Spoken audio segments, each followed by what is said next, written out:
말씀을 봅니다. 사도행전 5장 32절 말씀입니다. 우리 신약성 영어로 195면에 있습니다. 사도행전 5장 32절 말씀입니다.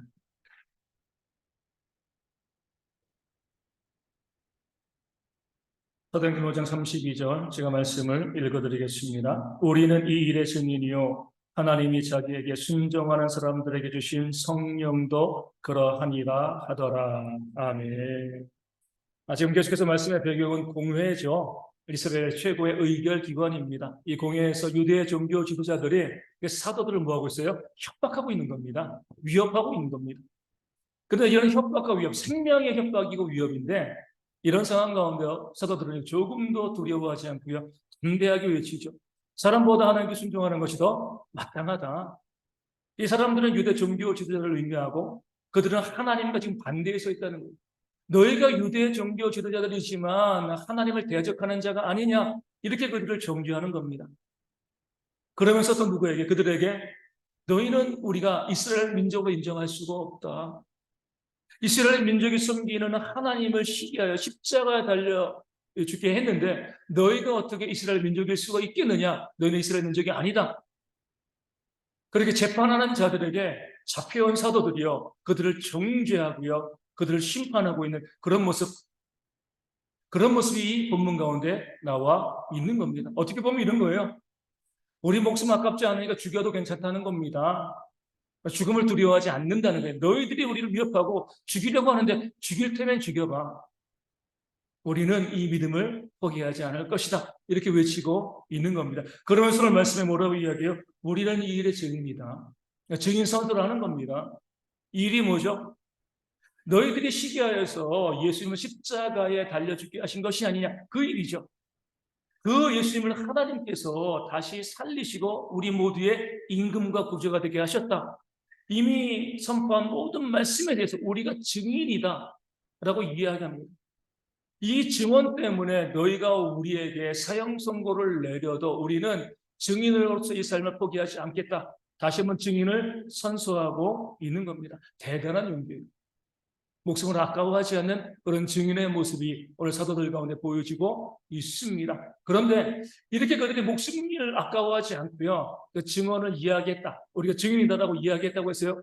그 증언을 그냥 다 받아들일 수 있나요? 그럴 수는 없죠. 사도들도 사람이니까요. 그렇죠? 사람이기 때문에 사람은 뭐 할 수 있습니까? 위증할 수 있습니다. 위증. 내가 증인이다라고 이야기하고 내가 증언이라고 이야기해도 100% 믿을 수는 없습니다. 거짓말해서 위증할 수도 있고요. 또 어떤 경우는 진실되게 이야기하는데 몰라서 위증할 수도 있는 겁니다. 그렇기 때문에 사도들이 우리가 증인이야. 이 일이 확실하라고 이야기하고요. 그들의 용기는 가상하지만 그들의 증언을 그대로 받아들이는 건 조금 문제가 있는 거죠. 유대 종교 지도자들도 위증하고 있지만 우리도 증인이다. 예수가 그냥 사람이야. 하나님의 아들이 아니야. 그들도 그렇게 증언하고 있거든요. 이 두 증언이 팽팽하게 지금 맞서고 있는 겁니다. 그럴 때에 사도들은요. 최후의 카드를 쓰는 거죠. 결정tak을 날립니다. 우리가 증인이다. 그리고 또 누가 증인이에요? 하나님이 자기에 순종하는 사람들에게 주신 성령도 그러하니라. 성령 하나님도 그러하단 거예요. 성령 하나님도 우리가 똑같은 것을 증언하고 있다는 겁니다. 성령 하나님도 우리의 증인이다. 이렇게 말씀하고 있는 겁니다. 앞서 말씀드린 것처럼 사람은요 증언하지만 그 증언이 맞을 수도 있고요 틀릴 수도 있습니다. 하지만 하나님은 어때요? 하나님은 항상 오르시죠. 위증하실 수가 없는 겁니다. 사람은 몰라서 위증할 수도 있어요. 하나님은요 모르시는 것이 없는 거죠. 그렇기 때문에 하나님은 위증할 수가 없는 겁니다. 그래서 우리가 이렇게 보셔야 돼요. 이 땅을 살아가면서 한 1000만 명이요 왼쪽이 맞다라고 이야기합니다. 그러면 하나님의 오른쪽이라고 하면은요 뭐예요? 오른쪽이 맞는 거죠. 오늘 아침 제가 뉴스를 보니까 중국 대사가 뭐 좀 이제 우리 민족이 듣기에 기분 나쁜 이야기를 하나 하더라고요. 한국에서 무엇이 옳은가? 여론이다 이렇게 이야기하는 거예요.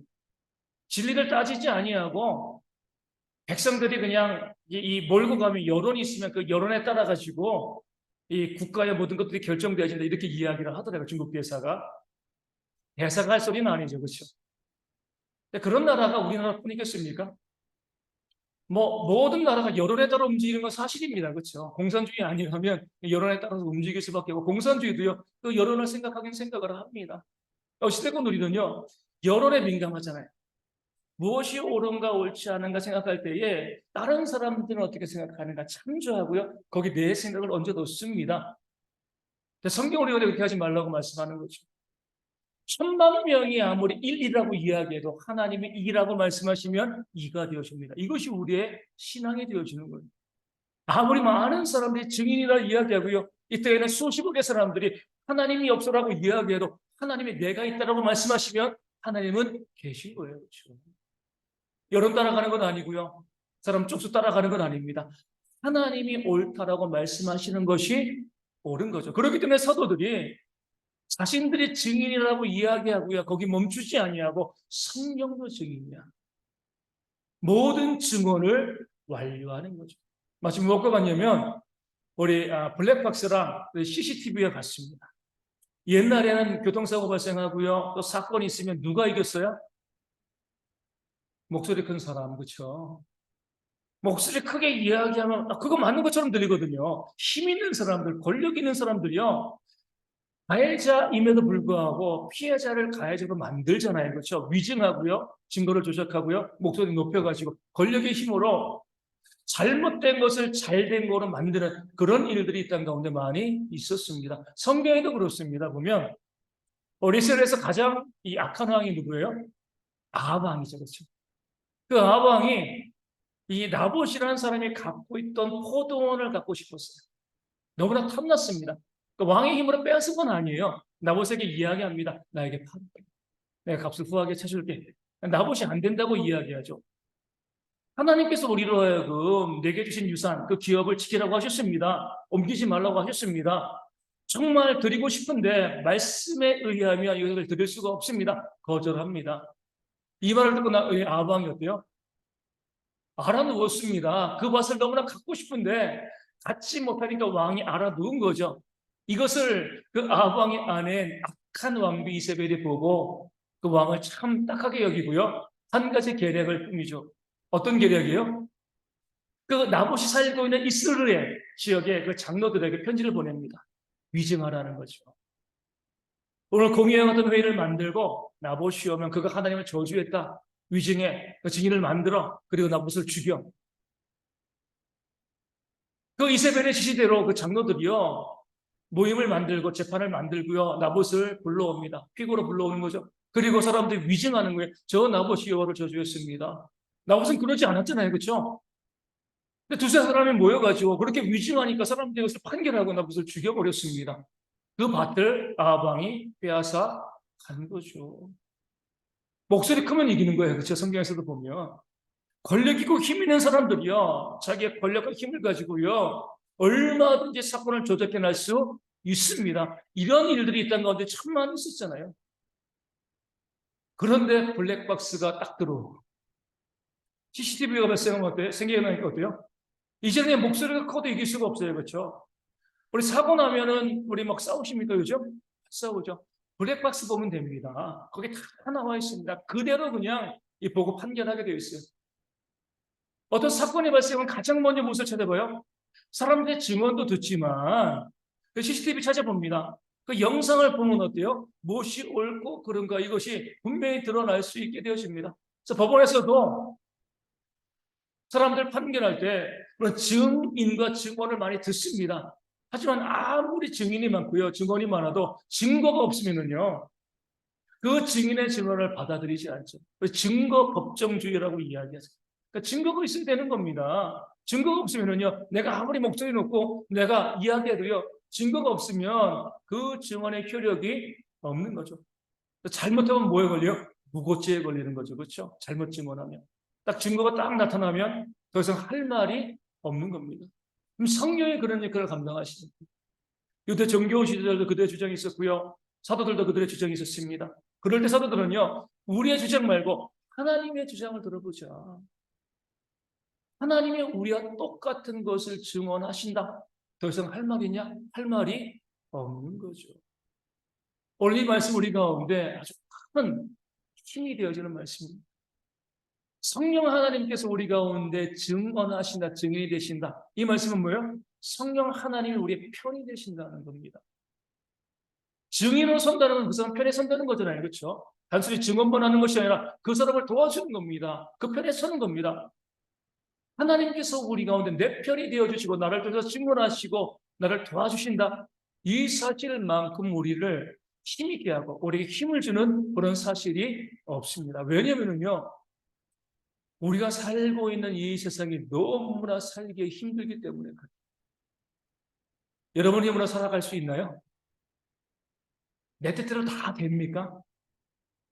이 세상이요, 내가 정말 예상하지 못했던 일들이 너무나 많이 벌어집니다. 우리 생명도 그러잖아요. 우리가 지금 여기 있는 게 기적입니다. 그렇죠? 우리 살다 보면은요, 정말 기가 막힌 사건, 사고들이 너무나 많이 있습니다. 우리 지난 주간, 지지난 주간에도 마찬가지잖아요. 아이들이 그네를 타다가 그 그네가 넘어져가지고요. 그 앞에 있는, 그 그네 타지도 않은 아이예요. 그렇죠? 그네 앞에 있던 그 12살짜리 남자아이가 목숨을 잃었잖아요. 그렇죠? 누가 그런 생각이나 했겠습니까? 그 아이도 너무나 불쌍하지만 그 그네를 타고 있던 아이들은 또 얼마나 큰 충격이겠어요. 그렇죠? 그 그네가 넘어질 줄 누가 생각하겠습니까? 그 앞에 앉아있는 아이도 타는 아이도 바라보는 사람들도 전혀 생각하지 못하는 일들이 벌어지는 거죠. 지난주에는요, 우리 강원도에서 갑자기 놀고 있다가 해변에서 벼락에 치고져서 한 사람이 죽었습니다. 또 다른 사람들이 다쳤죠. 그런 일이 벌어질 거라고 누가 생각을 했겠습니까? 제가 군에 있을 때 너무나 기가 막힌 사건이 하나 있었습니다. 우리 군에 가면 축구 많이 하거든요. 많이 하는데 이 팀과 이 팀, 두 팀이 있는데 실력 차가 너무 나는 거예요. 이쪽 팀이 너무 강해요. 다들 여기 가서 공격만 하고 있습니다. 이쪽 팀 골키퍼가 어때요? 너무 심심한 거예요. 자기 편이 너무 잘해가지고. 그래가지고 심심해가지고 골대에 매달려가지고 놀다가 골대가 넘어지면서 죽었어요. 깔려가지고. 말이 안 되는 그런 사건이잖아요. 그렇죠? 근데 그런 일들이요, 지금 우리가 살고 있는 시기에 부지기수입니다. 전혀 생각지도 못한 상황 가운데서 목숨을 잃고야 다치고 하는 일들이 너무나 많이 있어요. 내가 인생을 계획하고 이렇게 살아야지, 이렇게 준비해야지라고 하는데 한순간에 모든 것들이 무너지는 겁니다. 이게 우리 삶이잖아요. 우리 경제는 또 어떻습니까? 어떤 분들 정말 열심히 정말 준비하고 해서 우리 창업을 하는 거죠. 창업을 하고요. 또 가게를 내고. 그 사람들이 많이 오고 정말 잘 되는 것처럼 이제 뭔가 이제 내가 빚도 갚고 내가 이제 먹고 살만해. 그렇게 사람들이 모든 걸 준비했는데 갑자기 뭐예요? 코로나가 발생했잖아요. 그렇죠? 생각지도 못한 질병이잖아요. 그렇죠? 그런 일들이 발생할 거라고는 아무도 예측도 못했습니다. 아니, 왜 이런 일이 벌어지지?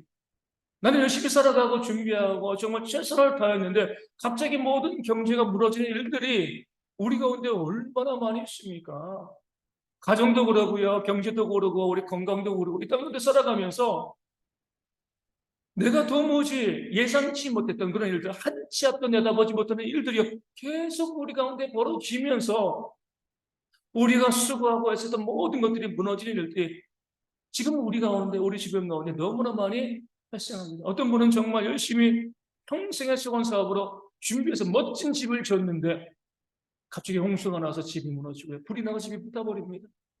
너무나 안타깝지만 어쩔 수가 없는 거예요. 그렇죠? 내 힘으로 할 수 없는 그런 일들, 그런 자연재해들, 사건들, 사고들, 갑자기 우크라이나에서 전쟁이 일어나가지고요. 그때 이런 사람들이 그 목숨을 잃고 죽어갈지 누가 알았겠습니까? 하나님께서는 이런 모든 일들을 통해서 우리에게 말씀하시는 거예요. 너희는 그냥 사람에 불과하다는 거죠. 그냥 사람이 불과해요. 열심히 준비하고 애쓰고 미래도 예측하고요. 건강을 위해서도 수고하고 애쓰고 많은 것을 해도요. 우리가 계획한 대로 되어지지 않습니다. 전혀 예상하지 못하는 일들, 우리를 무너뜨리는 일들이요, 이 땅 가운데 수도 없이 지금도 발생해 나가고 있는 겁니다. 그러하기 때문에 이 말씀이 힘이 되어지는 거죠. 그런 세상 가운데서 내 힘으로 살아갈 수 없는, 내 힘으로 아무것도 할 수 없는 이런 세상 가운데 하나님께서, 전능하신 하나님께서 우리 곁에 계시면서 우리를 지키시고 우리를 인도하시고 우리를 도와주시고 보호하신다. 이 약속의 말씀이 오늘 우리 가운데 주신 그런 하나님의 말씀인 줄로 믿습니다. 중요한 것은 하나님께서 교회 다니면, 믿으면 무조건 도와주신다는 것은 아니라는 거죠. 그럼 얼마나 좋겠습니까? 네, 그렇지 않습니다. 하나님께서 우리를 도와주시는 자로 존재하시는데, 우리 아버지로서 자연 우리 가운데 정말 좋은 것을 주기를 원하시는데, 어떤 자에게 하나님께서 그 도우심과 역사심을 보여주시는가? 오늘 말씀 그래 나와 있습니다. 뭐라고 나와 있어요? 하나님이 자기에게 순종하는 사람들에게 주신 성령이라고 말씀합니다. 성령이 우리를 도와주시는 분인데, 그 성령을 누가 받고 그 성령의 도우심을 누가 입을 수 있는가? 하나님이 자기에게 순종하는 자. 순종하는 자에게 하나님이 역사하신다는 겁니다. 지난 금요일도 저희가 말씀을 나눴죠. 엘리사의 그 제자가 있는데 죽었습니다. 근데 그 아내가 엘리사에게 찾아오는 거죠. 내 남편이 죽고 그 남편이 빚이 있었습니다. 빚쟁이들이 와가지고 내 두 아들, 남겨진 아들을 종으로 데려가려고 합니다. 어떻게 해야 됩니까? 도와주세요. 그럴 때 엘리사가 무엇을 이야기해요? 집에 무엇이 있어? 기름 한 정지가 있으면 한 그릇 있습니다. 모든 이들에게 가가지고 빈 그릇을 빌려와서 그 빈 그릇에 기름을 채워라. 그리고 나서 어때요? 나중에 그 채워진 기름을 가지고 나가서 팔아서 빚도 갚고 내 삶을 생활을 하라. 이렇게 말씀합니다. 이 말씀보다 하나님의 역사가 그 비난한 가정 가운데 발생하는데, 세 가지의 역사의 그 조건들이 있는 거죠. 첫 번째 뭐예요? 그 가정의 어려움이 그들의 잘못이 아닌 거여야 되는 거죠. 그렇죠? 그런 제자가 뭐 잘못했겠습니까? 열심히 하나님을 섬겼습니다. 내가 잘못하고 내가 실수하고 문제가 발생해서 도와달라고 하면 안 되죠. 그 문제 회개해야죠. 그렇죠? 내가 정말 열심히 살아가는데도 안 되는 경우도 있잖아요. 그런 경우에 하나님께 도우심을 구할 수 있고, 두 번째 뭐예요? 나와서 하나님께 기도하라는 거예요. 세 번째 뭐예요? 말도 안 되는 명령이잖아요. 빈 그릇을 빌려다가 거기다가 기름을 부어. 웃긴 얘기죠. 하지만 그 여자는요, 그 명령대로 순종했을 때에 그것을 채워지고요, 그 삶의 어려움 가운데 회복되었습니다. 마지막으로 순종인 거예요. 순종할 때 하나님께서 순종하는 자에게 뭐예요?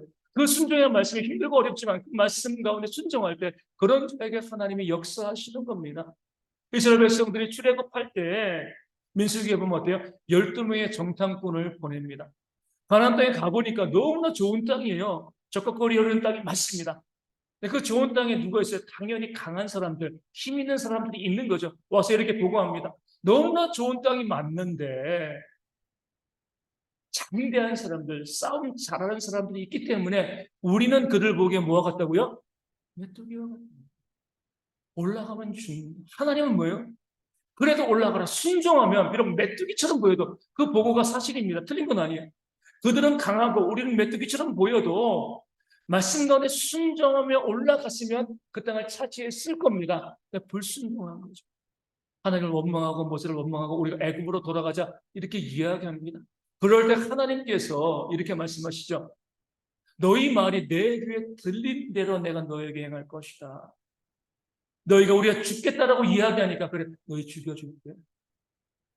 어떻게 해요? 광야에 40년 동안 머물게 하면서 그들을 다 죽게 만드셨습니다. 그리고 난 다음에 어때요? 가나안 땅에 들어가게 하신 거죠. 이 말을 듣고 40년 동안 광야를 헤매게 하실 것이다.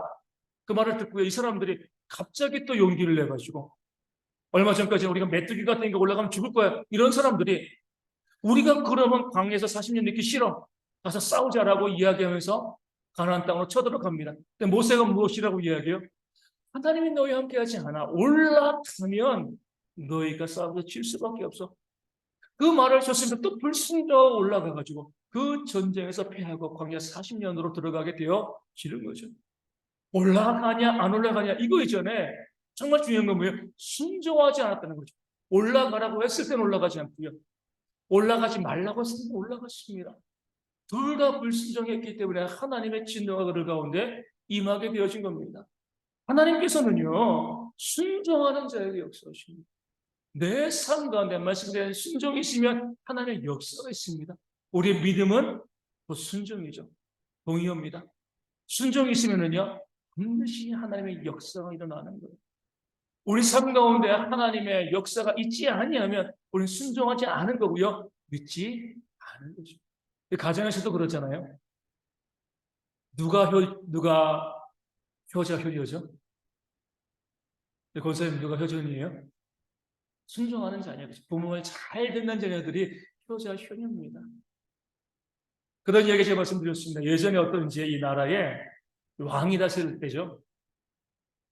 왕의 귀에까지 이 땅에 정말 효자가 있습니다. 그 말이 들려온 거예요. 왕이 궁금한 거죠. 얼마나 효자길래 이런 소문이 났는가. 민간복장을 하고요.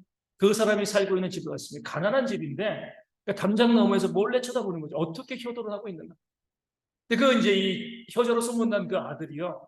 밖에서 등짐을 이제 나무찜을 해가지고 와서 집에 들어옵니다. 집에 들어오니까 아들이 오자마자 엄마가 대야에 물을 받아다가 쪼로 달려가지고 그 아들의 발을 씻겨주는 거예요. 왕의 것을 보고 너무나 화가 난 겁니다. 효자인 줄 알고 왔는데 아니 어떻게 엄마에게 발을 씻겨달라고 할 수가 있어. 이 아직 불효자라고 호통을 치는 거죠. 그때 엄마가 뭐라고 이야기해요? 내가 좋아서 하는 겁니다. 내 아들은 불편하지만 내가 좋아하는 거니까 내 말에 순종하여서 그 발을 내밀고 내가 그 발을 씻겨 주는 겁니다. 겉으로 혀와 부리를 따질 수가 없어요. 진정한 효도는 뭐예요? 그 부모의 말에 자신이 순종하면요, 그것이 바로 진짜 효도가 되어 주는 겁니다. 그런 자녀들이 있으면 부모가 어때요? 해주고 싶죠, 그렇죠? 내가 없어서 못 해주지. 내가 하는 말에 자녀가 정말 순종하고요, 그거를 잘 따르면은요, 부모가요 빚을 내서라도 해주고 싶은 그런 마음을 가질 수밖에 없습니다. 제가 이제 대학교 들어가고 제 친구 하나 있었습니다. 재수해서 한 살 많아요. 제가 이제 대학교 1년, 2년 마치고 이제 제가 군대 가게 되어지는데, 이제 가기 전에 그 친구는 이제 대구에 살고 있던 친구인데 그 친구를 만나러 갔습니다. 갔는데 이제 그 친구가요, 자기 친구들 같이 데리고 왔어요. 이 재수한 친구, 저보다 한 살 많은 이제 형인데 친구죠, 그렇죠? 만나서 이야기하는데 여러 명이 와가지고요, 한 명의 친구를 자꾸 놀리는 거예요. 왕따 하는 건 아니고 정말 이제 뭐 친구들끼리 놀리는 거죠. 왜 너 대학 안 갔냐? 좀 대학 좀 가지. 이렇게 이야기하는 거예요. 왜 그렇게 놀렸냐면 그 대학 안 간 친구가 좀 대구에서 잘 사는 그런 집안 친구였어요. 그런데 그 아버지가 그 아들에게 이렇게 약속을 한 거죠. 야, 너 대학 가기만 하면, 좋은 대학이 아니야, 무조건 대학. 대학 가기만 하면 내가 세계 일주 시켜줄게. 1990년입니다. 그때는 해외 나가는 거 어려웠어요. 지금도 세계 일주 힘들죠. 돈 엄청나게 많이 드는 거예요. 30년 전에 그 아버지가 재력이 있으니까 그 아들에게 너 대학 가기만 하면, 좋은 대학도 아니야, 그냥 대학만 가면 내가 세계 일주 시켜줄게. 근데 얘가 공부를 안 해요.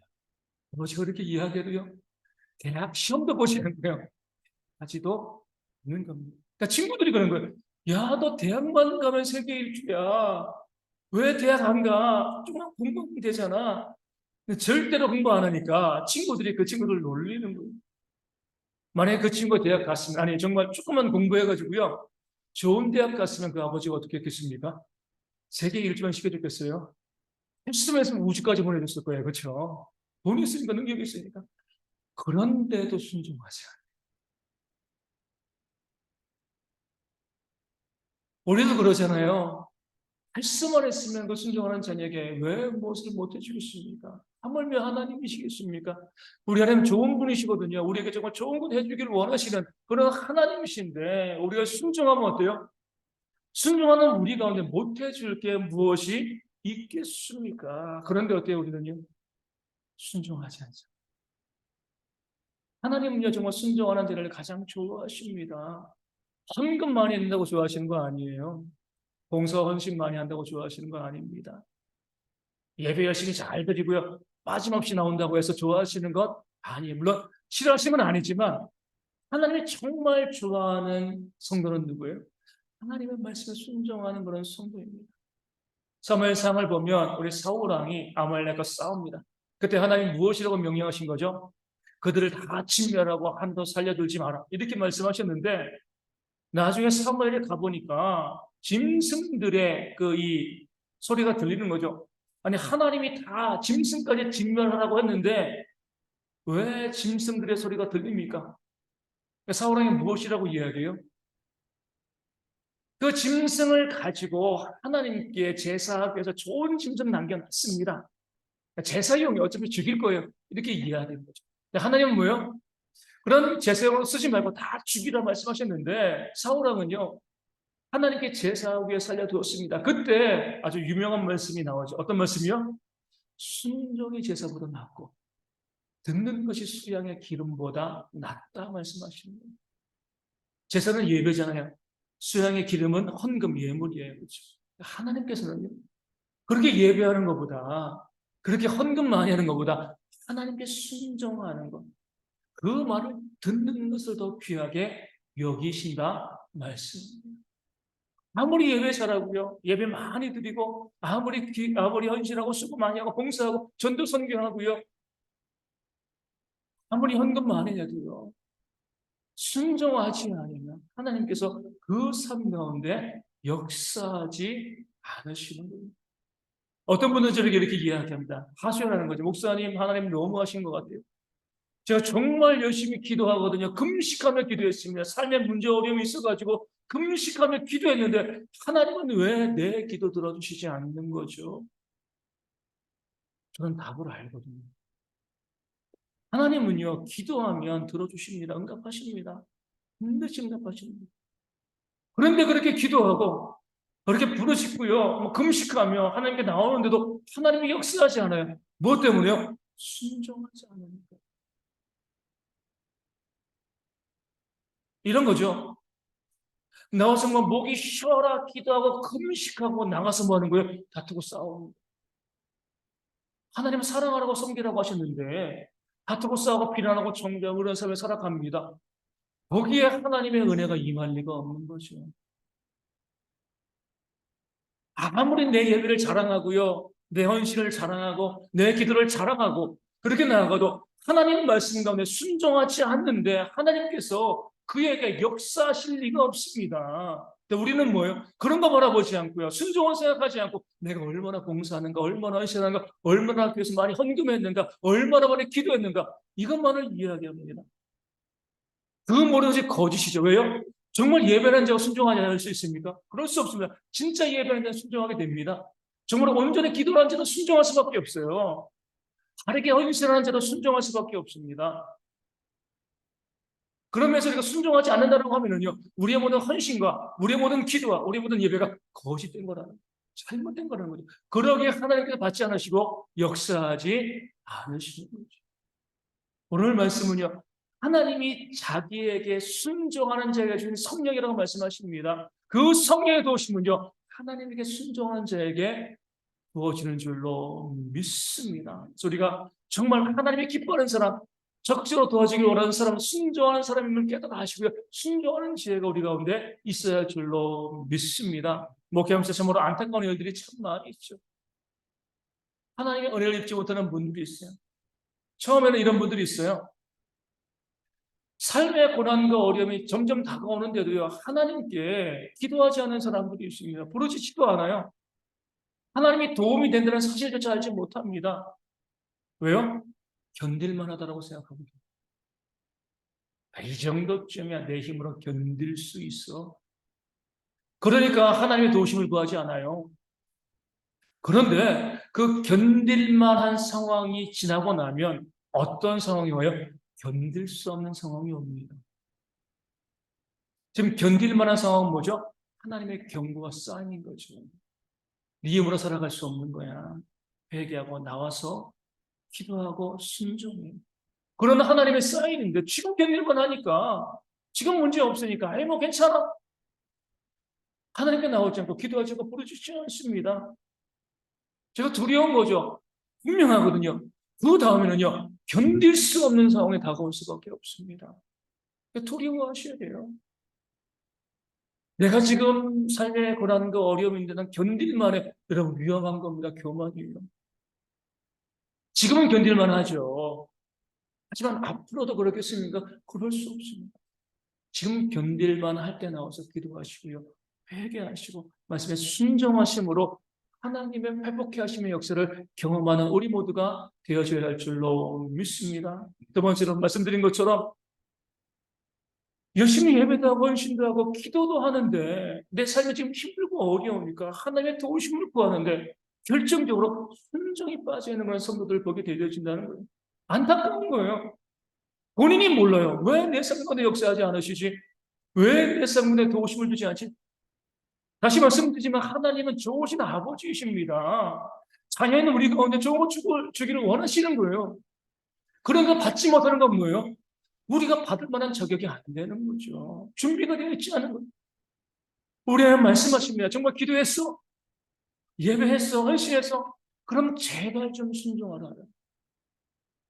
말씀대로 좀 살아. 섬기고, 헌신하고, 나누고, 정직하게 바르게. 주님께서 우리 가운데 말씀하신 그대로 좀 제발 좀 살아라. 그 다음에 내가 주는지 안 주는지 한번 시험해 보라는 겁니다.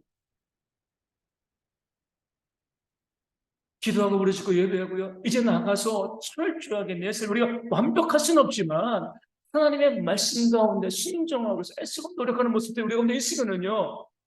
반드시 하나님 우리 가운데 역사하실 줄로 믿습니다. 그런 하나님의 역사의 경험을 가지고 살아가는 대학의 모든 성도 되어지기를 주님의 이름으로 축원을 드립니다. 이 한 주간 살아가면서 우리 모든 성도들이요. 시험해 보세요. 도전해 보세요. 하나님의 역사를 바라보세요.